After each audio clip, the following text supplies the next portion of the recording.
J'ai aussi, j'ai vu encore Kassongo. Hein, j'ai vu Kassongo. Le général. Le général Kassongo est parti au camp Luka. Il est parti au camp Luka. Ça, c'est au camp Luka. Papa, tu es parti faire quoi là-bas? Dis-nous un peu. En une semaine du jamais vu à Kanluka. Jamais dans l'histoire de ces quartiers populaires de Kinshasa, les écoles publiques n'avaient autant retenu l'attention des hautes autorités de l'État.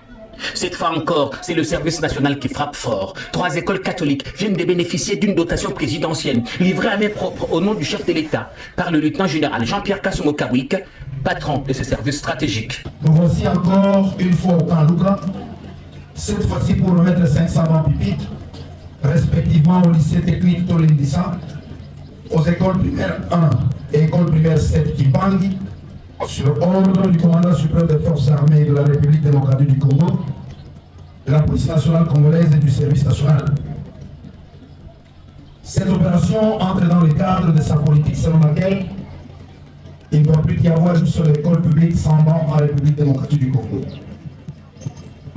Celle-ci est rendue possible grâce aux jeunes de ouvriers appelés Koulouna, récupérés dans les 4 coins du pays qui ont été amenés au centre pilote Laurent Désiré Kabila Kanyama KCC pour y être encadrés, formés et transformés.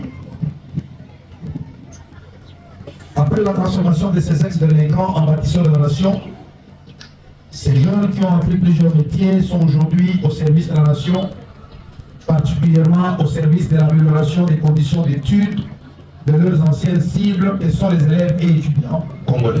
Mais le plus saisissant n'est pas la cargaison, ce sont les mains qui l'ont façonné. Ces bancs sont l'œuvre d'anciens Koulouna, ce jeune autrefois redouté, aujourd'hui reconverti en artisan de la République. Transformation spectaculaire, résultat d'une volonté politique forte. Signé Félix Tshisekedi. Permettez-nous de rappeler à l'Assemblée que ces bancs que nous bénéficions ce jour ne viennent pas de l'étranger.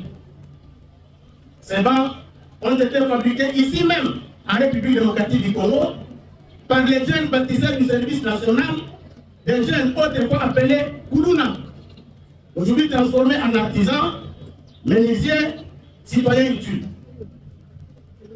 C'est la preuve vivante que la réinsertion est possible, que la jeunesse peut changer si elle est encadrée avec rigueur et amour de la patrie.